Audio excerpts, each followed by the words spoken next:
Elias Rahn stood on the observation deck of the orbital command station, eyes fixed on the burning horizon below. The familiar blues and greens of Earth had been replaced by smoke-streaked skies and fiery scars where once thriving cities had stood. The Zareth ships hovered like predatory shadows, their sleek hulls radiating an alien light that seemed almost alive. Humanity's fleets, hastily assembled and bristling with weapons, fell one by one, torn apart by beams of energy that cut through steel as if it were paper. The global network of satellites flared in the vacuum of space, sending the last desperate signals into the void. Elias had led countless battles, but nothing had prepared him for this.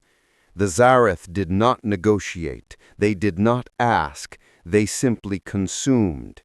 And yet, amid the devastation, the betrayal came first. One of the human coalition commanders, a once trusted ally, had surrendered a critical defense platform in exchange for safety. The act had allowed the alien ships to breach the final orbital shields above New Chicago, reducing the city to ash in hours. Elias clenched his fists, rage mixing with grief, as he watched live feeds of the destruction. Civilians ran through rubble-strewn streets, their screams carried faintly through the comms before the signal went dead. He had no time to mourn. A warning blared through the command station. The core propulsion system was failing. The alien ark carrying the remaining survivors had been battered by Zareth disruptor beams, and the engine sputtered under the strain. Elias moved swiftly, rallying his officers and scientists. Among them was Dr. Mara Quinn, a leading astrophysicist whose research on interstellar propulsion had once been dismissed as overly ambitious. Now her designs offered the only chance of escape. "Prepare for jump," she said, her voice steady despite the tremor in her hands. "We might survive, but we won't see Earth again." As the Ark tore free from the shattered orbit, Elias watched the planet shrink into the distance, a jewel turned to ruin. Around him, the survivors whispered prayers, recited names of lost loved ones, or stared blankly into the void. Some pleaded for answers, others blamed him. He bore the weight of every life aboard the ship, every soul left behind. Yet in that shared despair, a fragile resolve began to grow. Humanity was beaten, yes, but not yet broken. The Zareth did not relent. Their patrols hunted the Ark relentlessly, scanning star systems for traces of human activity. Elias and his crew navigated asteroid belts, uncharted debris fields, and radiation storms to evade detection. Every close encounter with the alien vessels reminded them of the odds stacked against them. Supplies dwindled, morale faltered, and dissent whispered through the corridors of the Ark. Some argued for hiding in distant star systems, to wait for death to pass them by. Elias refused. Humanity's legacy could not die in hiding, not yet. In the depths of the ship, a group of young cadets trained under his supervision. They had seen more horror than their years should allow. Yet even as they stumbled and faltered, Elias recognized in them the same spark that had driven him, a relentless defiance in the face of annihilation. It was that defiance, he realized, that would define their future. From the ashes of Earth, a resistance would rise, even if it was built on the bones of the fallen. Night cycles passed aboard the Ark in silence, broken only by the occasional alarm. Every sensor ping hinted at Zareth detection, and every successful evasion felt like a small victory. Yet the threat never faded. Supplies were low, and the survivors' spirits ebbed and flowed like the tides of an ocean gone wild. Dr. Quinn, Elias's closest advisor, often spent hours at the navigation console, tracing possible refuges, distant planets where humanity might hide or rebuild. "We have to believe," she whispered once, almost to herself. Even a spark can ignite a star. The chapter closes as the Ark enters a darkened nebula, its swirling clouds concealing the battered ship from Zareth's scanners.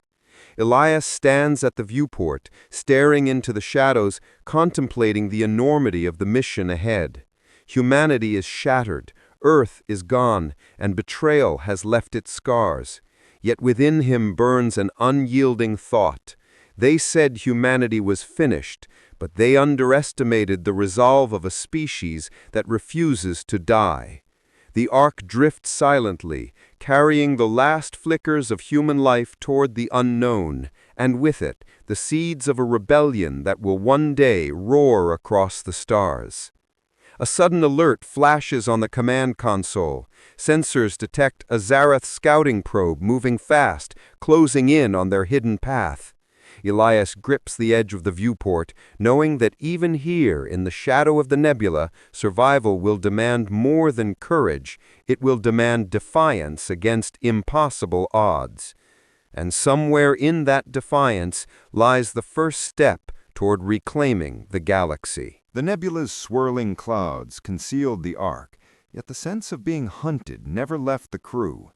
Every creaking panel, every distant ping of the sensors seemed amplified in the oppressive silence of space. Sleep came reluctantly, and even then the nightmares followed. Images of burning cities, screaming civilians, and the betrayal of their own people haunted the survivors. For Elias, the memory of Commander Halvan's surrender of the orbital platform lingered like a knife pressed to the chest. How had loyalty failed so completely? How had humanity's own chosen its executioner? On board, fear and suspicion fermented quietly. Crew members whispered in dim corridors, eyeing each other as if betrayal might rise again from within. Supplies were rationed carefully, but arguments broke out over every scrap of food or water. Mara Quinn, the ship's astrophysicist, remained a constant anchor of logic. She moved among the tense groups, her calm demeanor masking a storm of worry. "If we fracture now, we are lost," she reminded them. Yet words alone could not silence the gnawing unease. Then the signal arrived. It was weak, almost imperceptible, buried in the cosmic noise, but it was human in origin, encrypted, but unmistakably sent from someone alive, someone who knew the Ark's plight. The message was short: coordinates, an offer of refuge, and a promise of weapons. Panic, hope, and skepticism collided in the minds of the survivors. Some believed it was a trap set by the Zareth, meant to draw them into an ambush. Others saw it as a lifeline, a chance to fight back rather than flee. Elias knew that the decision would shape their survival, perhaps even define humanity's legacy. He called a council of the key leaders aboard the Ark. They debated in hushed tones, the weight of their choices pressing down like gravity. "It could be another human faction," Mara said quietly, "one that survived Earth's fall. They could provide the tools we need to fight back." But Lieutenant Kira Velas, a battle-hardened soldier with a scar across her cheek, shook her head. "And if it's a Zareth trap? One misstep, and they erase every last one of us. We can't afford blind trust." Elias listened, weighing every argument. His instincts told him that survival required caution, yet he knew that hiding forever would guarantee eventual death. The Ark could not simply drift in the dark, hoping to escape notice. Humanity's survival demanded risk, courage, and defiance. The coordinates were entered into the navigation system, and the Ark adjusted course, slipping carefully through the nebula's shadows. Tension coiled tight like a spring as the ship moved through regions of uncharted radiation and shifting asteroid debris. Every deviation could mean discovery, and every decision carried weight beyond imagination. As they approached the designated system, the Ark's sensors picked up anomalies. Ships, faint and irregular, glided in the distance. At first, Elias hoped it was the friendly human faction, but the formations were erratic. the signatures unfamiliar. Mara studied the readouts, brow furrowed. "These are Zareth drones," she said finally. "They've anticipated our path. We're being lured." Panic threatened to erupt among the survivors, but Elias moved decisively. "Prepare evasive maneuvers," he ordered. The Ark shuddered as thrusters flared, weaving through debris and radiation storms. Zarath energy beams scoured the nebula, each strike narrowly missing the Ark by meters. The crew worked in tense synchronization, their fear sharpening every instinct. And then the worst came, an internal sabotage. One of the engineers, a man named Torin, was caught attempting to disable the Ark's propulsion systems. His motives were murky: fear, despair, or perhaps allegiance to another faction, but the consequences were immediate. Elias confronted him in the engine bay, heart hammering. His eyes were wild, pleading. "They said it was hopeless. We were finished anyway. Why keep fighting?" Elias could not answer. Only the hum of the failing engines and the distant rumble of the Zarath pursuit filled the space between them. The sabotage forced an emergency jump, pulling the Ark through a dangerous wormhole Mara had only partially calculated. Time and space bent in disorienting waves. Crew members screamed as the ship lurched violently, instruments sparking and alarms blaring. For several heart-stopping minutes, it seemed the Ark might tear itself apart under the stress. Yet when they emerged, it was into a dark, quiet system, distant from known stars. The nebula's veil had concealed them, and for a fleeting moment, relief softened the tension. But the cost was clear. Supplies were even lower than before, and trust had fractured further. Torin was restrained, yet his actions left an invisible wound across the crew's morale. Elias stood in the observation deck, staring at the new star system, its silent planets casting cold light across the Ark's battered hull. The survivors' faces were etched with exhaustion and suspicion, yet he saw flickers of determination as well. Humanity had been pushed to the edge, yet it had not fallen completely. In the depths of the Ark, Elias reviewed Mara's calculations. The coordinates had led them to this remote system, and yet they remained in danger. Something or someone awaited them on the outermost planet. Signals indicated habitation, structures, and, perhaps most importantly, resources. The question lingered: friend or foe? And if it was the Zarath waiting in ambush, would humanity survive this far? As the Ark descended toward the planet's orbit, sensors picked up movement. Shadows shifted across the barren surface below, and distant structures reflected the dying light of the system's sun. Elias felt the weight of responsibility pressed down harder than ever. He had led humanity from Earth's ashes, but the true battle, the fight to reclaim honor, power, and hope, is only beginning. A shadow moves across the planet's surface, unseen by the Ark. The barren planet stretched beneath the Ark, a muted landscape of jagged rocks, frozen plains, and distant mountain ridges glinting under a pale sun. Its surface was harsh, silent, and seemingly uninhabitable, yet Mara's instruments confirmed the presence of structures, engineered, deliberate, and unmistakably human. Elias maneuvered the Ark toward a hidden valley, navigating through narrow passes that seemed almost designed to discourage landing. The ship's thrusters hissed as it touched down, sending clouds of dust into the thin, cold atmosphere. As the crew disembarked, the survivors were struck by the colony's scale and complexity. Turrets glimmered atop walls, energy shields hummed faintly along barricades, and automated patrol drones scanned the skies in precise, rhythmic patterns. The colony was alive, but it radiated caution. Human voices, muffled by layers of security, could be heard from within. A group of children played near an energy generator, their laughter faint, cautious, but unmistakably human. For Elias, it was a reminder of what they had lost, what they were fighting to protect, and what was still worth surviving for. A small contingent approached from the colony gates, soldiers armed with advanced rifles and body armor designed for rapid mobility. Their leader was Governor Leora Vance, a tall, imposing woman with steel-gray hair and eyes that seemed to cut through deception. She studied the Ark survivors with a mixture of curiosity, suspicion, and authority.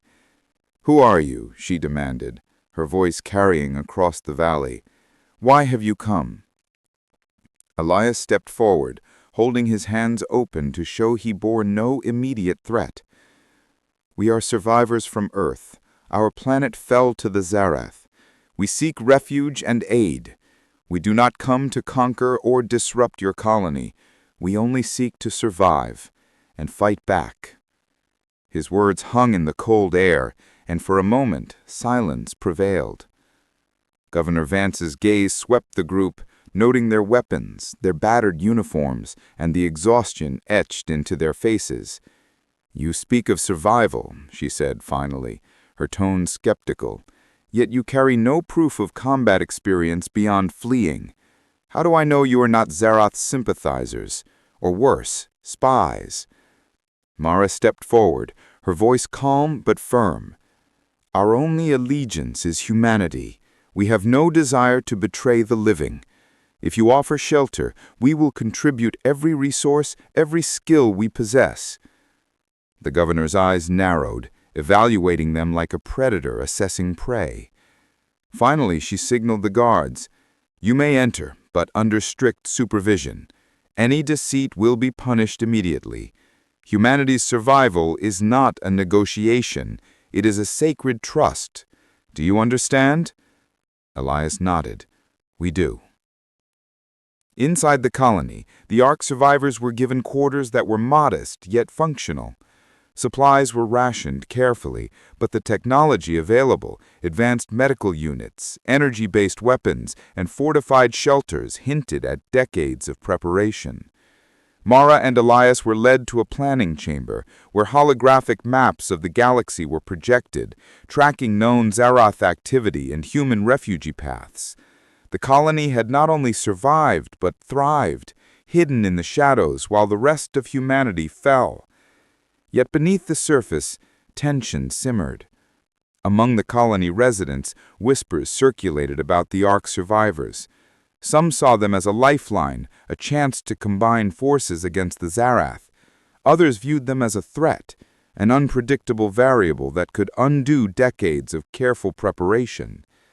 Elias felt the weight of these eyes, sensing that trust would not come easily, and that survival here was as much political as it was physical. As the days passed, the survivors worked alongside the colonists, helping fortify defenses, repair energy shields, and integrate the Ark systems with the colony's infrastructure. Bonds slowly formed, though always under the shadow of suspicion. Mara discovered the colony's advanced propulsion research, a potential tool to create vessels capable of outrunning or outmaneuvering Zarath fleets. It was a glimmer of hope that had been absent since Earth fell. But the colony's secrets ran deeper than technology. Strange incidents began to occur. Tools disappearing, sensors malfunctioning, and encrypted communications being intercepted. At first, Elias suspected Zarath interference, but patterns emerged that suggested human involvement. Was there a traitor among them, or had desperation corrupted a soul in this isolated bastion? One evening, as Elias inspected the outer perimeter with Kira, a faint energy signature appeared on the sensors. A Zarath probe had breached the outer defenses, skimming the valley's edge and sending reconnaissance signals. The alarm system triggered instantly, lights flashing red throughout the colony. Residents scrambled to battle stations, and the atmosphere shifted from tense curiosity to urgent life-or-death action. Governor Vance's voice rang over the comms, commanding calm and precision.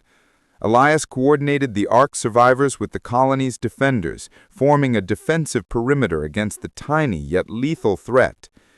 Mara quickly recalibrated the energy shields to counter the probe's scanning frequencies.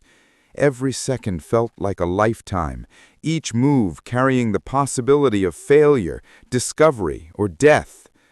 The probe vanished suddenly, leaving behind fragments of advanced technology that hinted at Zaroth's sophistication. Yet the most chilling realization was the probe had bypassed security in a way that suggested inside knowledge. Elias's gaze swept over the colony, suspicion gnawing at him. Someone here might have aided the Zaroth, or worse, could be planning to betray them when the time came. As the survivors regrouped, Elias knew the battle was only beginning.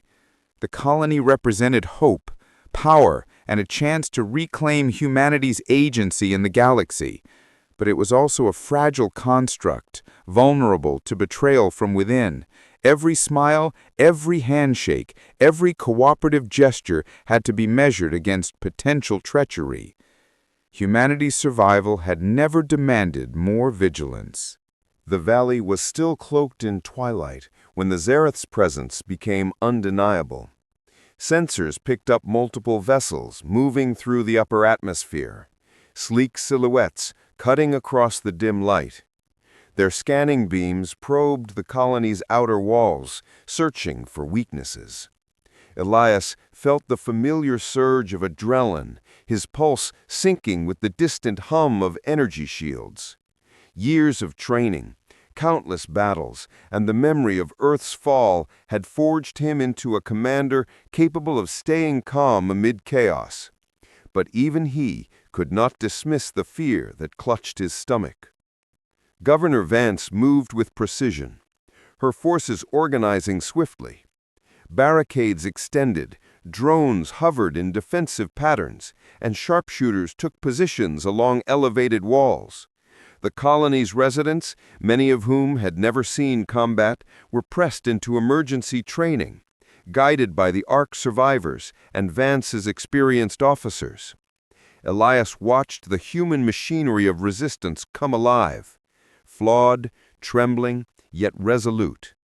Humanity was fragile, but it was awake, and for the first time in months he felt a spark of pride. The Zaroth struck with calculated precision. Energy blasts tore through the valley, scattering debris and igniting fires along the outer defenses.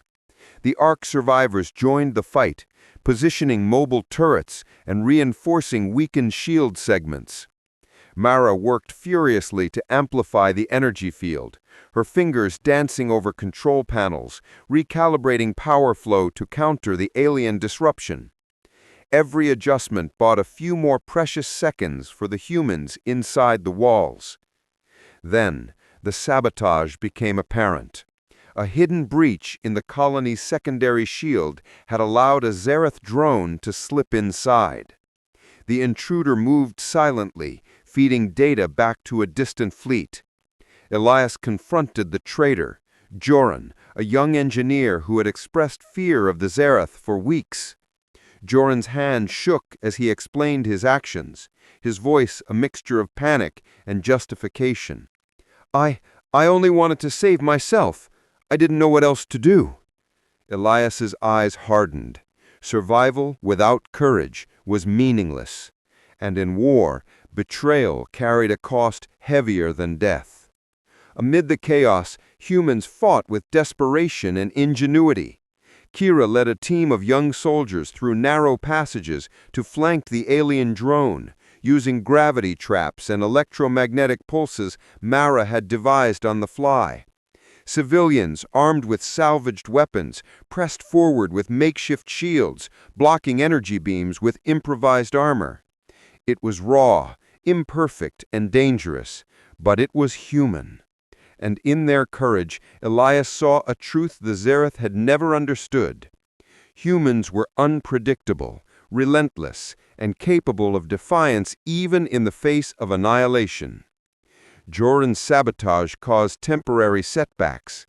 The drone disabled part of the energy grid, and for a tense moment it seemed the Zaroth might penetrate deeper into the colony. But Elias refused to allow fear to dictate action. he rallied a combined force of Ark survivors and colonists, orchestrating a counterattack that targeted the drone's propulsion core. The strike worked. The alien machine faltered, sparks cascading into the air as it crashed into the outer wall, leaving a scorched crater behind. Victory, however, was incomplete. The colony had taken damage and lives had been lost. Elias walked among the wounded, noting the grief and exhaustion etched into every face. Mara administered medical aid where possible, and Kira helped reinforce the perimeter. Despite the pain, Elias recognized that something extraordinary had occurred. Humanity had stood, fought, and survived. Against all odds, the human spirit had ignited a fire even the Zereth could not extinguish. Yet the Zereth threat was far from gone. Among the wreckage of the drone, Mara discovered an encrypted data module. Its contents hinted at a wider network of Zereth operations, spanning multiple star systems and monitoring scattered human survivors. The colony's leadership realized that this battle was merely the opening act of a far greater war. Elias knew the truth. Survival would demand more than courage. It would demand strategy, alliances, and the willingness to challenge the galaxy itself. Amid the ruins, Elias found a quiet moment to reflect. The betrayal of Joran weighed heavily on him, but he understood that fear often corrupted even the strongest of hearts. Trust had to be earned, and humanity's unity could not be assumed.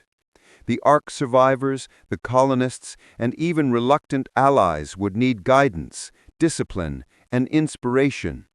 And Elias, flawed and human, would have to provide it.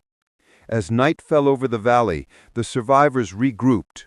Fires burned in scattered locations, illuminating the battered walls with flickering light. Children, shaken but unharmed, huddled near adults who whispered reassurances. The valley, scarred and battered, still stood, a symbol of fragile resilience. Elias surveyed the scene, understanding that hope was a delicate thing, nurtured through struggle and sacrifice. Then a new signal arrived, pulsing faintly through the colony's communications array. It was not Zareth in origin, nor was it part of the Ark's transmissions. The message was fragmented but unmistakable. Coordinates, names, and an invitation to join a broader human rebellion scattered across the stars. A network existed, a web of survivors who had refused to bow, hidden colonies and rogue fleets preparing to strike back. Elias stared at the projection, absorbing the implications. Humanity was not alone. Across the galaxy, pockets of resistance awaited leadership, coordination, and the spark of defiance that could unify them. The battle in the valley was won, but it was only the beginning. The Zereth had underestimated humans once, and Elias vowed they would not make the same mistake twice.